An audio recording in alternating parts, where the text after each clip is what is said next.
For years, the world saw what looked like a small miracle wrapped in endless tragedy.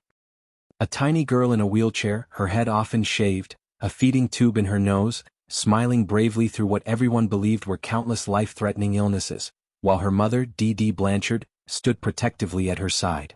Thanking charities, talking to reporters, and telling anyone who would listen just how sick her daughter really was.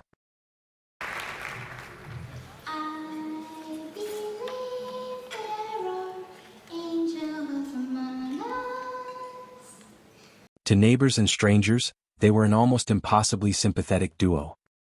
The devoted single mother who had given up everything to care for her fragile, disabled child, and the eternally grateful daughter who, despite leukemia, muscular dystrophy, seizures, and a list of conditions that seemed to grow every year, still managed to smile for photos, pose with celebrities, and thank the community for keeping her alive.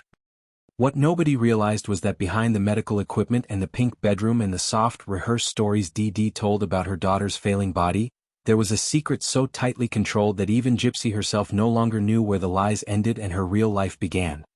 So where are you going today? I'm going to Children's Mercy Hospital to see my dentist for my teeth.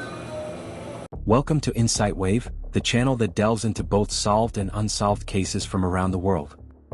If you haven't already, please take a moment to like and subscribe to stay up to date with the latest crime stories delivered straight to your inbox. From the outside, the Blanchards seemed to live a life shaped by misfortune but held together by love. Their story had all the elements that make people stop, listen, and offer help.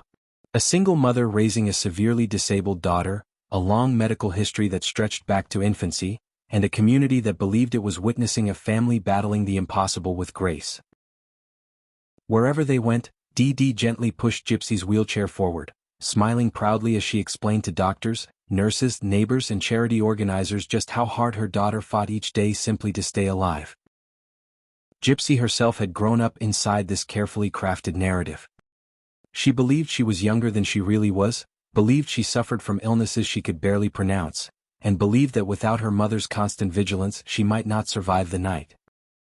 From birthdays to hospital visits, every milestone of her life was filtered through the story Dee told. One of fragility, suffering, and grateful dependence.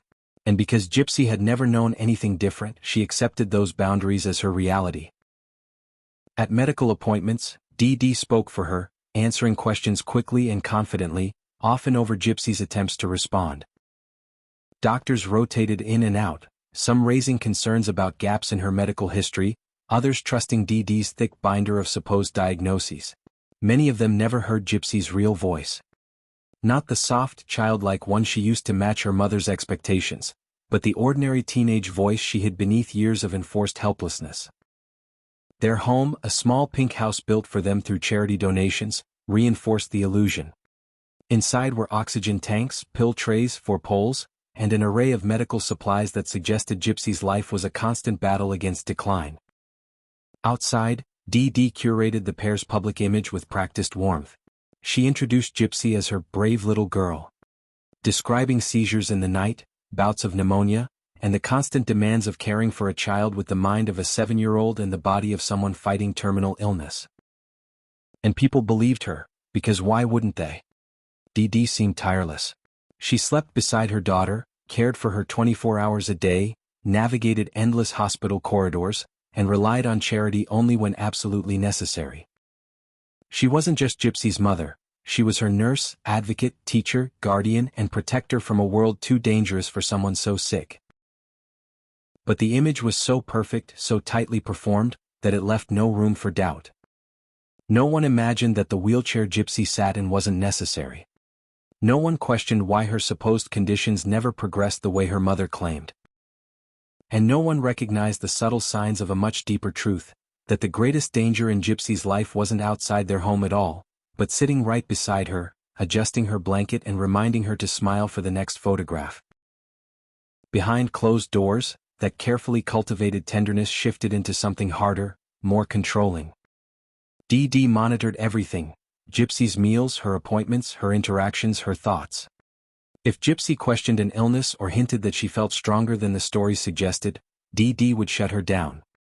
Sometimes with guilt, sometimes with fear, and sometimes with quiet but effective punishment. In that home, lies were not simply statements, they were rules and they were enforced. Over time, the world accepted those lies because they were repeated so often and so convincingly that they seemed unquestionable. Doctors signed forms. Charities donated supplies. Neighbors offered rides or meals. Even family members who once suspected Dee Dee of dishonesty drifted away rather than challenge her. And in the middle of all of it was Gypsy, a girl who had never been allowed to grow into her true age, her true personality, or her true body. She lived inside a story written by someone else. One she didn't fully understand, but one she believed she had no choice but to follow. What no one realized yet was that Gypsy was beginning to sense that her world didn't add up. She was starting to notice the cracks in the story. And she was beginning, quietly and cautiously, to look for a way out. To understand how Gypsy's life became so tightly controlled, it's necessary to understand the woman who built the world she lived in. Dee Dee Blanchard was not simply an overprotective parent caught in extraordinary circumstances. Long before Gypsy was born, Dee Dee had already shown a pattern of manipulation, exaggeration, and deception that followed her from one place to the next. Family members later described her as charming when she wanted something, confrontational when challenged, and deeply resentful of authority. There were stories of stolen checks, fabricated emergencies, and dramatic health claims even in her own life. Claims that often surfaced at moments when Dee Dee needed sympathy, attention, or control. Over time, those who questioned her behavior found themselves pushed out, cut off, or painted as cruel for doubting a woman who appeared to be sacrificing everything for her child. When Gypsy was born in 1991, Dee Dee finally had something far more powerful than stories about herself. A child whose body she could define. Almost immediately, she began presenting Gypsy as medically fragile. What started with minor concerns quickly escalated into a cascade of diagnoses. Sleep apnea, developmental delays, muscle weakness. Many of which were either exaggerated or entirely unsupported by consistent medical evidence. Doctors came and went.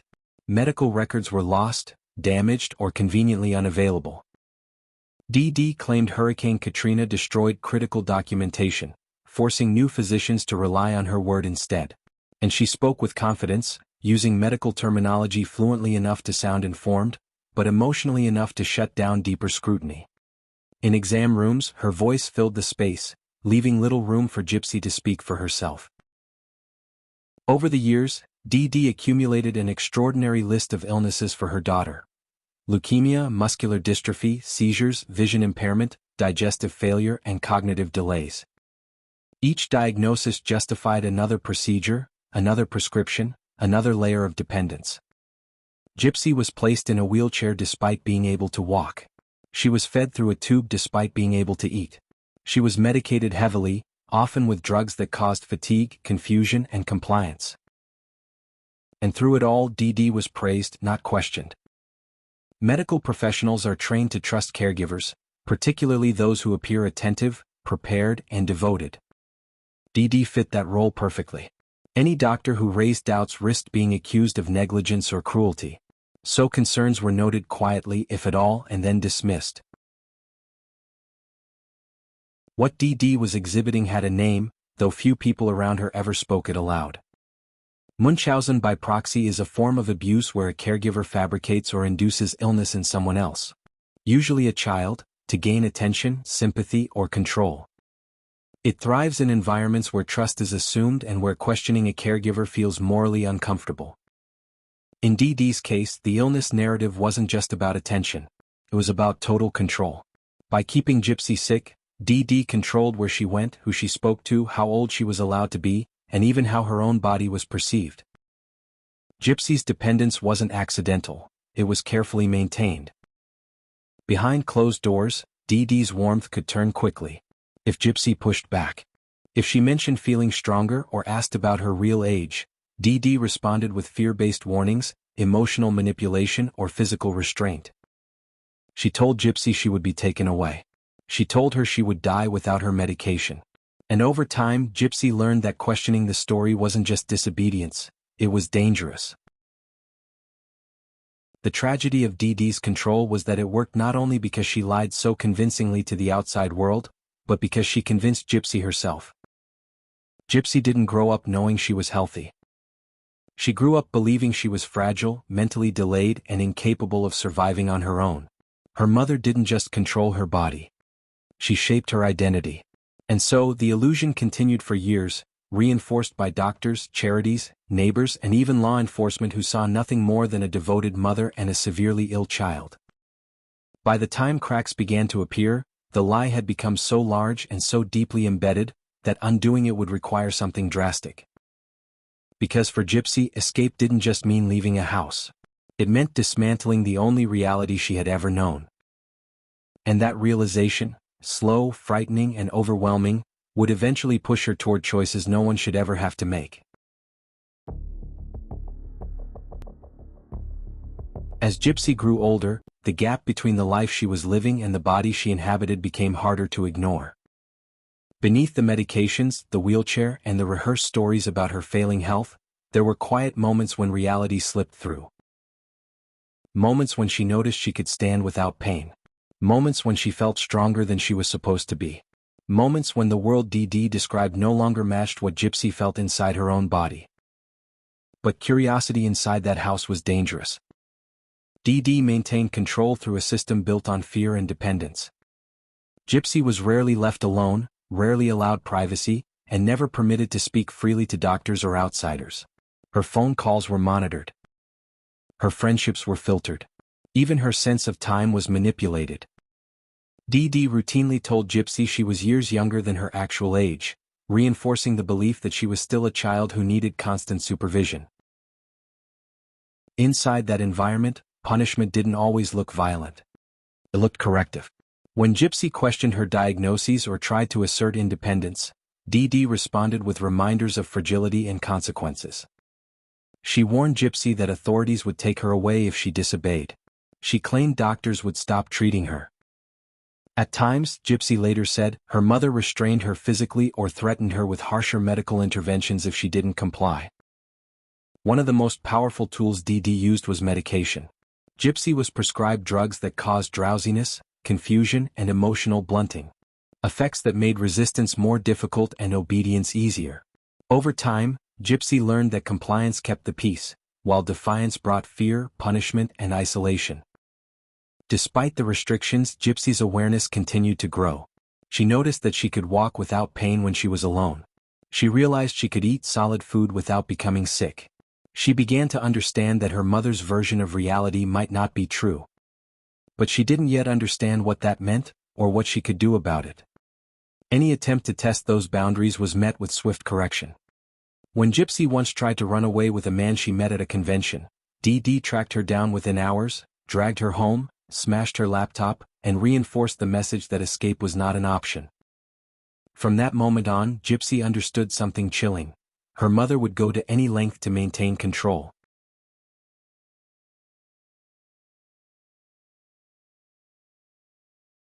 What made Gypsy's situation especially isolating was that, to the outside world, Dee Dee's behavior still looked like devotion. Every restriction could be framed as protection. Every punishment could be justified as medical necessity. And every act of control could be explained as love. Inside the house, however, Gypsy lived under constant surveillance. Her movements were tracked. Her online access was limited. And her future. Education, relationships, independence, was never discussed, because Dee Dee had no intention of letting her daughter grow beyond the role she had created for her. Late at night, when Dee Dee slept, Gypsy began to explore the internet. What started as innocent curiosity slowly became something more dangerous: connection. Online, Gypsy could choose her own words, her own age, and her own identity. She could speak without her mother's voice speaking over her. And for the first time, she could imagine a life beyond the pink bedroom and the wheelchair. Those online spaces became Gypsy's first taste of freedom. And ultimately the place where hope and danger collided. Because while the internet offered connection and escape, it also exposed her to people who didn't fully understand the trauma she carried or the desperation shaping her decisions. By the time Dee Dee realized that Gypsy had begun forming relationships beyond her control, It was already too late. The illusion was cracking. Gypsy no longer saw herself as helpless. She saw herself as trapped. And once that shift happened, the question was no longer whether she would try to escape, but how. That search for freedom would soon lead Gypsy to a person who would change everything, and set the stage for a crime that would end one life and permanently alter another.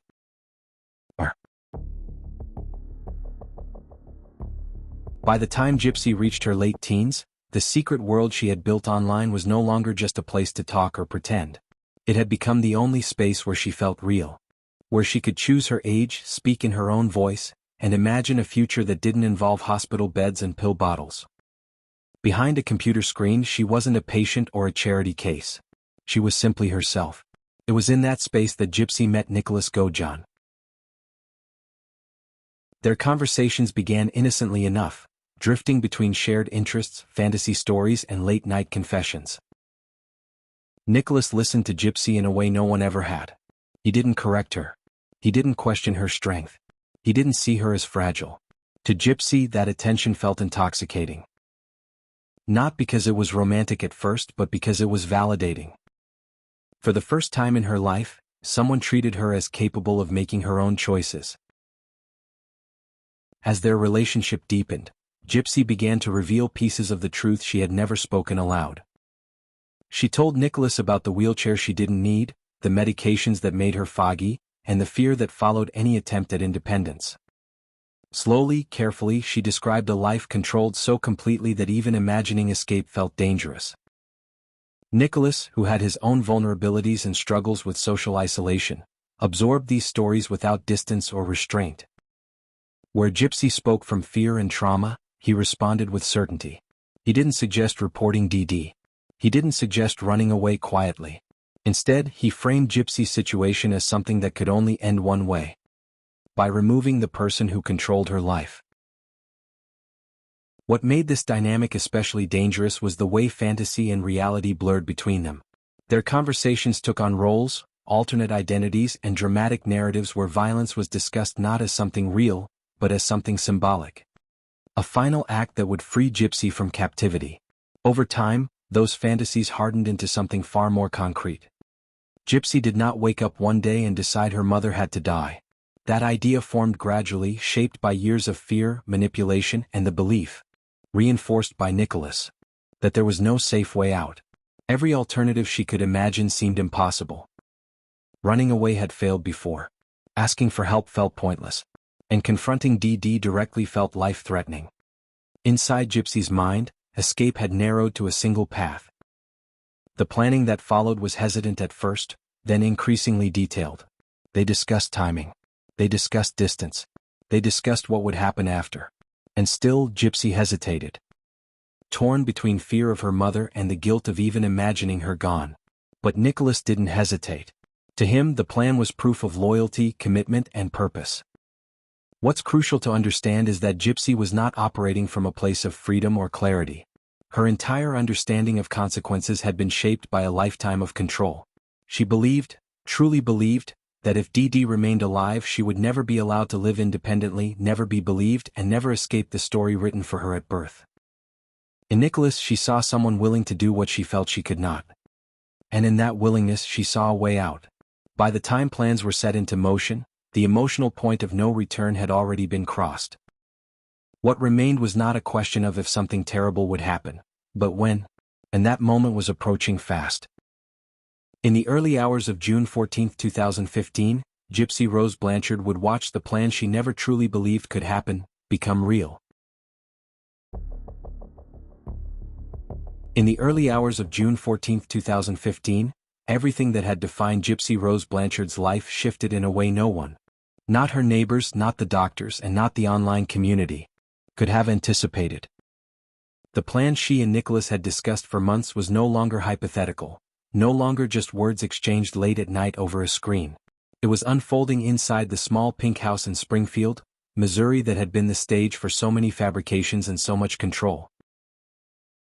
That morning began like any other. Quiet, uneventful, and oblivious to the violence about to unfold. DD Blanchard was asleep, unaware of the man who had returned to town just hours earlier, waiting for the moment Gypsy could tell him her mother was vulnerable. Nicholas had checked into a local motel earlier in the day. He had driven hundreds of miles from Wisconsin to Springfield for a purpose he and Gypsy had discussed extensively, though neither had fully grasped the weight of what they were about to do. Gypsy let him inside, giving him the items they had planned for the moment. Duct tape, gloves, and a knife, objects that seemed ordinary but were about to carry consequences that would ripple across the country. She retreated to the bathroom, closed the door, and covered her ears, wanting distance from the violence but unable to stop it. In the bedroom, Nicholas carried out the act they had both agreed was the only way for Gypsy to be free. When authorities were finally alerted, not by a frightened neighbor hearing a scream, but by a disturbing Facebook post that read, "That bitch is dead," the gravity of the situation began to unfold publicly. Neighbors who had once believed they were looking out for a sick woman now faced a narrative far stranger and far darker than anything they had imagined. Officers entered the home and found D.D. Blanchard's body in her bedroom. It was then that a local sheriff made a statement that would soon echo across news wires: "Things are not always what they appear." In that moment, what had begun as a missing person inquiry and a bizarre social media message turned into a murder investigation that would quickly reveal layers of deception and abuse that shocked both local residents and national audiences. When police traced the Facebook posts and IP addresses, they eventually located Gypsy and Nicholas nearly 600 miles away in Wisconsin, where the two were arrested without incident. The dynamic that had existed between them in private now entered the public record. Searches of their devices, statements from neighbors, and early investigative findings began to paint a picture that defied initial assumptions. The daughter believed to be a chronically ill recluse was alive, walking and miles away from the scene. The man she met online, whom many dismissed as just another fantasy character, was sitting in a jail cell beside her.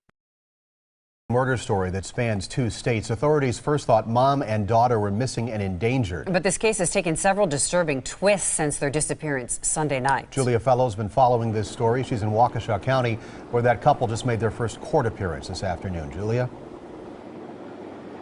That's right, Stephen. Courtney, on top of the $1 million bond that they received in Missouri, they received another $1 million cash bond at today's extradition hearing here in Waukesha County.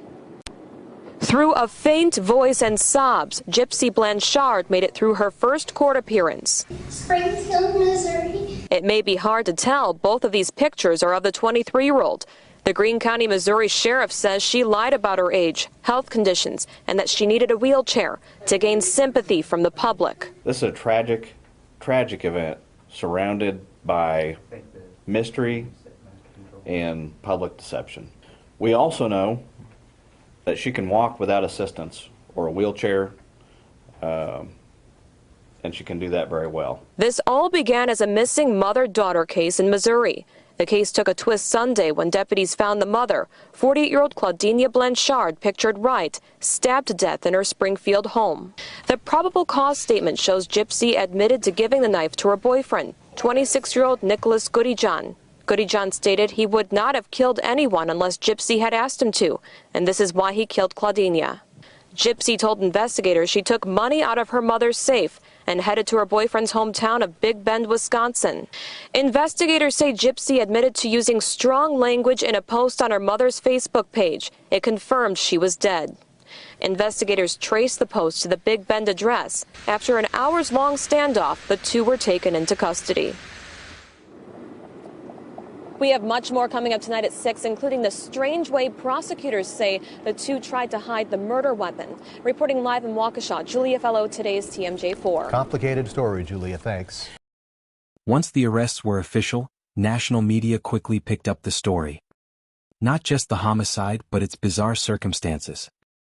Reporters emphasized that Gypsy, once portrayed as gravely ill, could walk and speak clearly, and that her situation raised profound questions about medical abuse and the assumptions people make when confronted with apparent suffering. By the time courts convened and charges were filed, the case had already captured the nation's attention. Prosecutors announced that both Gypsy Rose Blanchard and Nicholas Goodyjohn had been charged in the death of D.D. Blanchard just days after the murder. And just like that, what had begun in silence and secrecy exploded into the public eye. A tragic collision of abuse, desperation, and violence that forced America to confront not just a murder, but the heartbreaking story of how a lifetime of lies can warp reality and leave no easy path to escape. When police brought Gypsy Rose Blanchard in for questioning, it wasn't like the controlled medical appointments of her past. It was stark, serious, and filled with detectives trained to spot inconsistencies. Investigators knew something wasn't right from the beginning, mainly because the narrative the world had been told didn't seem to match what they were seeing before them. Here was a young woman walking without assistance, speaking clearly, alert and alert-eyed, even though every public story about her life had described her as fragile and gravely ill. It's going to hurt them. Please tell me she did not commit suicide. She had bipolar. Hey, and we're not going to get off on that track. We're not getting off on that track, okay? You know what happened. No, you do know what happened. From the moment the questioning began, Gypsy's tone was calm, measured, and at times surprisingly composed. Detectives gently but persistently asked about her mother, the murder, and what had really happened in that pink house. At first, Gypsy insisted she had no idea about the violence that ended her mother's life, portraying herself as confused and overwhelmed. A far cry from the frightened, helpless persona that had once been so meticulously curated. Did you kill your mom? no, sir. Did you help No, sir. Nicholas kill your mom? No, sir. No, sir. Did you have knowledge that Nicholas was going to kill your mom before he did it? No, sir. As detectives pressed, layers of Gypsy's story began to unfold and fracture. She alternated between shock, denial, and careful wording, sometimes contradicting earlier statements or offering partial memories that only made the truth more confusing. Some moments seemed rehearsed, others sounded like the reactions of someone trying to reconcile the horror of what had happened with the reality of her involvement. In some interviews, police asked direct questions about her knowledge and involvement, and Gypsy's responses shifted, revealing glimpses of a deeper awareness than she initially admitted. Comments like, "I didn't know," slowly gave way to fragments of acknowledgement, not full confessions, but beginnings of a truth that had been buried under years of manipulation and fear. One striking thing investigators noted, and later told the media, was something as simple as a feeling that something's not right when speaking with her. Officers remarked that her reactions didn't align with someone who had been truly shocked. Instead, they bore traces of someone processing consequences she had considered long before that day. She said that there was something dangerous about him. She had a way of reading people. Okay. And she said that he seems like the head in a closet type of person, the kind that murders and kills, and Your like mom was right. Jeffrey Dahmer kind of person. You think your mom was right? You know your mom was right. You hit it right on the nail on the head, sweetheart. You know your mom was right when she said that.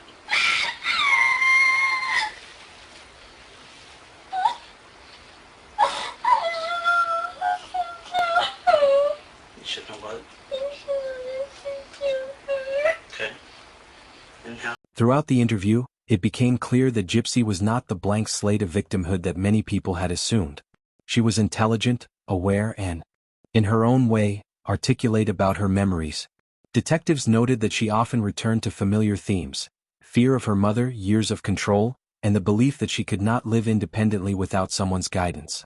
Whether these were sincere reflections, self-preserving answers, or a mix of both, wasn't immediately clear. Reddit. And then came questions that went beyond the murder itself. Ones that touched on her motivations, her understanding of freedom, and what life meant to her beyond the walls her mother had built around her. Some of her replies frightened viewers, others evoked empathy. But behind the cameras and under the harsh interrogation lights, a complicated truth was emerging. One that would influence every legal decision to come. That bitch is dead? Is that what you just told me?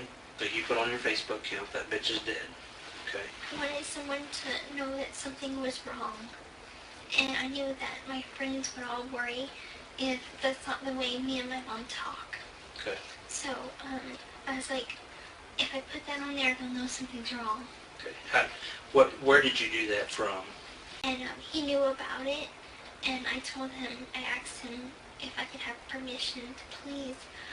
I need them to find my mom, and so she could have a proper burial. We don't ever curse, and like, at first people were like, oh, they must be watching a movie, and I'm like, no, this is serious. Please, someone call the police. Where's that phone at now that you type that stuff on? My mom got slashed, and he raped me. Okay. And I know there was another one that says, the girl is dead too. He said to post that so they wouldn't come looking for me. You were told to put that on there. Yes. Now you said that first one. The first one, I wanted to put on that one because I wanted someone to find my mom and know that something was wrong. Okay. So is it safe to say that you put that on your own free will, that first one, but not the other ones? Well, I would never ever call my mom that, but yes, sir. Please tell me she did not commit suicide. All your friends and family. Please, If I can't go home, please tell me listen to me. If I can't go home and tell them why this happened, that's all I want to know. If I can't go home and tell them that, guess what? They're going to wonder the rest of their life. It's going to hurt them. Please tell me she did not commit suicide. We're not getting off on that track, okay? You know what happened. No, You do know what happened. You were there, okay? wait, no, Yes, you were. You were there. I wasn't there. I told you I got kicked out. You're leaving stuff out. You know something, and you're afraid. You're scared. I am afraid, and I am Are you scared because afraid? I don't know what's So going has on. somebody threatened you? What do you mean threatened? What do you think a threat is? What do you consider a threat?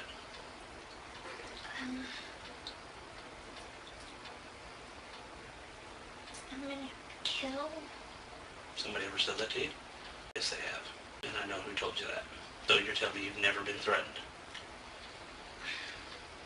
Well, once by a stranger at Walmart. Okay, I'm talking more recently. Okay. How far are you going to let this snowball get? How big are you going to let this snowball get before it just explodes? You want to let it get just so big, so huge, that even your family and friends won't ever talk to you again? No, of course not. Because right now, all your family and friends, every one of them, they're there. They're still supporting you. You know why? Because they love you. I know. And I've even had some of them tell me that they love you. They said, Mr. Hancock, when you go talk to her, tell her I love her. Tell her that I care about her and I still love her. I said, you know what? I killed your mom. Yes, I know it. How did you do that? He was supposed to come and visit me. Okay. And I thought we were gonna go outside and we're just gonna sit together for a while on the porch and Out at your mom's house? yeah. Okay. And he came inside and he started walking to my mom's room, and I told him that he needed to go outside. We need to go outside. What was your mom doing at that point? Was she asleep or She awake? was asleep, and I had got up to use the restroom. And at that point, he had put me in the bathroom, and he had locked the door. Okay. And he went to my mom's room, and I heard her cry. I heard him scream for my name. You heard your mom crying? You heard your mom crying, and you heard your mom calling out your name. And I was screaming. She was screaming. And I love you, and sweetheart. he opened the door, and he was covered. His hands had blood on it, and he had cut himself with his finger. You know if it was his left hand or his right hand? It was, oh gosh, I think this hand. Okay. And what happened was, he commanded me to clean him up. Okay. And How did you do that? We already know. And right now? he said he hated my mom, but because my mom didn't want us to be together, her patience was getting very thin for me sticking up for him every time. So I'm proud of you. And so she asked me to stay away from him, and I promised her I would. And she just said, well, if you want to go, go. I guess out of love she did that. He knows that she's the most important thing to me.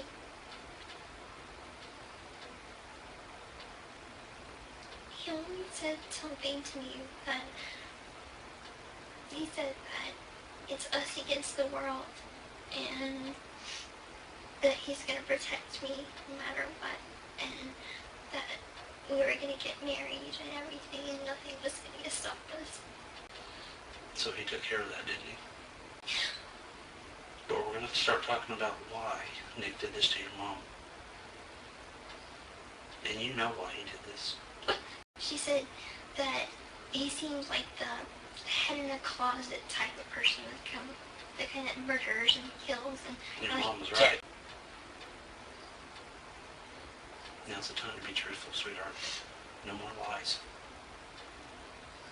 The only reason I can think of is because he wanted me to himself. Okay. Because my mom kept on getting in the way of us being together. She didn't like Nick. She said that there was something dangerous about him. She had a way of reading people. Okay. And she said that he seems like the head in a closet type of person that kind of murders and kills. And your mom was right. You think your mom was right? You know your mom was right.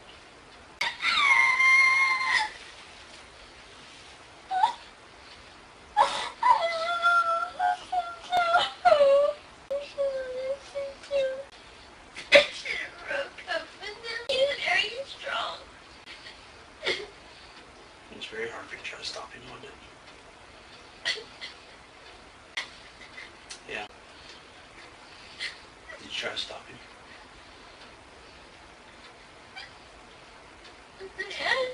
How did you try to stop him? Did you try to pull the knife away from him? Was that a yes? I can't guess with your nodding, so that's why I'm asking you. Was that a yes? What did he do with the knife after all this was done? There's a whole lot of stuff you're leaving out, girl. Like what? Well, I'm not going to get into it with you, okay? You're leaving a lot of stuff out that you need to probably tell me. You want to talk to me about it? Tell me about it? Sure, I'll tell you. Okay. I'll tell you. You planned this with him, okay? You didn't get locked in the bathroom, okay? I'm not stupid. I know. First of all, the lock's on this side, so you can't get locked in there. I know. Okay, you went in there because you brought that knife into the picture. You brought the idea into the picture. I didn't bring the idea. You did bring it into. You brought the whole thing into the idea, No. and he did it for you. No. Okay, Yeah, no. he did. Okay, so the lies, they're done. I'm not gonna sit in here all night long. No, doing I this won't with you. give you. I won't give you any life. I did not think of this. I know that he has a evil side, and he did want to do it. Okay, I understand that. I understand that. He wanted to get rid of my mom. Once the interrogation footage became public and the outlines of the case were clear, the focus shifted from shock to judgment. What the courts now had to decide was not simply what happened inside the Blanchard home, but how responsibility should be assigned in a case where years of abuse collided with an undeniable act of violence. From the beginning, prosecutors treated the case against Gypsy Rose Blanchard differently from the one against Nicholas Godjon.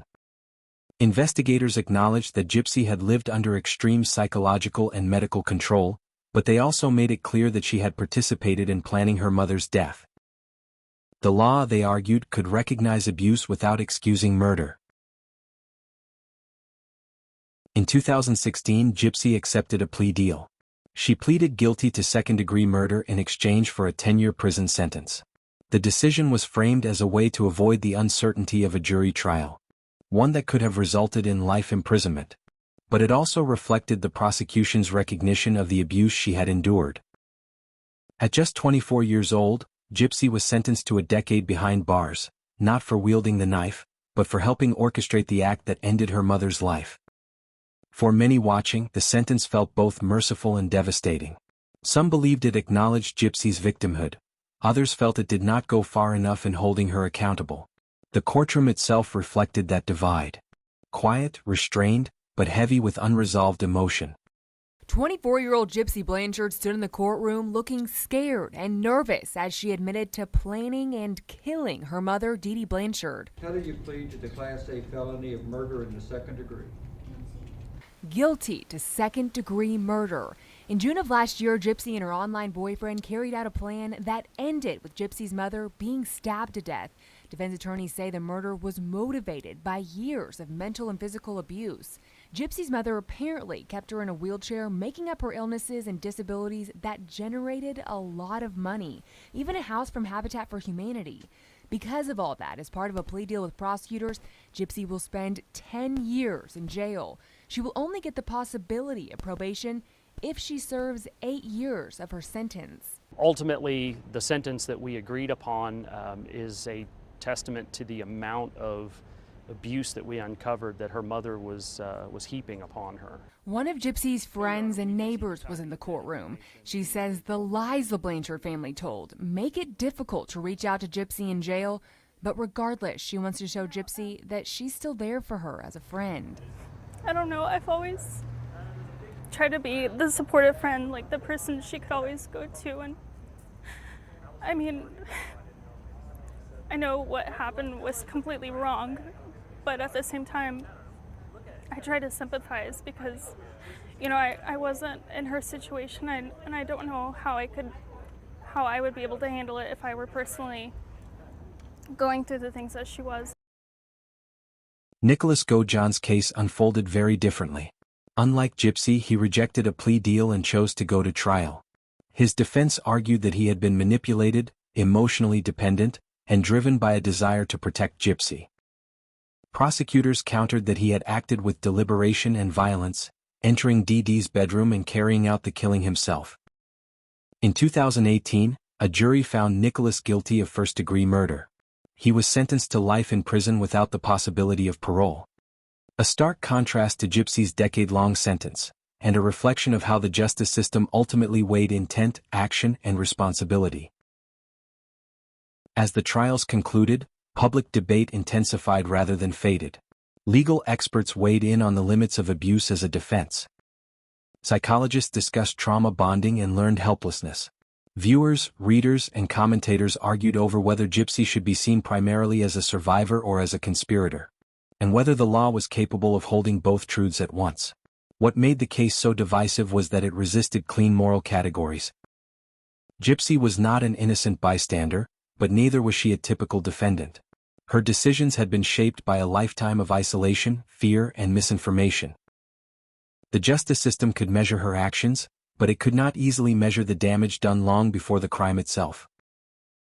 Behind prison walls, Gypsy began serving her sentence quietly.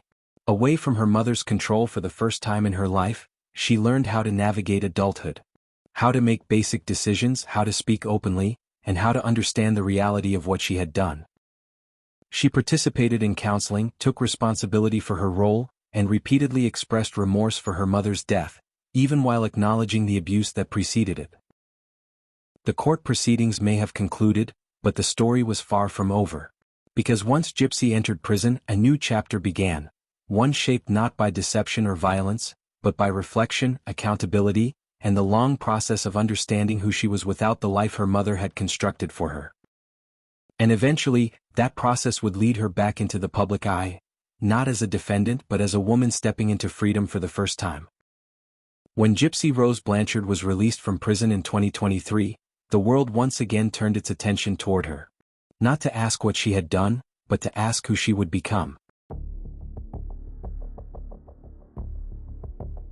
When Gypsy Rose Blanchard was released from prison in December 2023, the moment felt less like an ending and more like a quiet beginning. For the first time in her life, she stepped into a world without her mother's control. Without the walls of a prison, and without a script written by someone else. Cameras followed her exit. Headlines resurfaced, and public fascination reignited. But behind the attention was a woman experiencing ordinary freedom. A chilling murder for the very case that first time. ignited international interest is back in the spotlight tonight. Gypsy Rose Blanchard, who conspired to kill her mother after being forced to pretend for years she had MS and leukemia, has been released from prison. The young woman revealed in court that her mother essentially held her prisoner, forcing her to use a wheelchair and feeding tube as part of an elaborate fraud scheme. In interviews that followed, Gypsy spoke more openly than ever before. She acknowledged her role in her mother's death without minimizing it, while also describing the years of abuse that shaped her choices. Her tone was calm, reflective, and noticeably different from the fearful girl seen in interrogation footage years earlier. She spoke about therapy, accountability, and the weight of knowing that freedom came at an irreversible cost. I would tell her that I'm sorry and I forgive her. I'm coming to a place of forgiveness. It's going to take time. I see her for who she is now, or who she was. But public reaction remained divided. Some saw her as a survivor who had been pushed beyond reason. Others struggled to reconcile her freedom with the life that had been lost. Online debates flared again. Not about what happened, but about what justice should look like when abuse and crime are inseparably intertwined. What makes Gypsy's story endure is not just the crime itself, but the uncomfortable questions it forces us to confront. How does lifelong manipulation reshape moral judgment? When does survival cross into responsibility? And can a legal sentence ever fully account for damage done long before a crime takes place? Today, Gypsy is learning how to live in a world she was never prepared for, making choices, setting boundaries, and defining herself outside the identity that once confined her. Her story doesn't come with simple answers, and it probably never will. But it serves as a powerful reminder that some of the most dangerous prisons don't look like prisons at all, they look like love.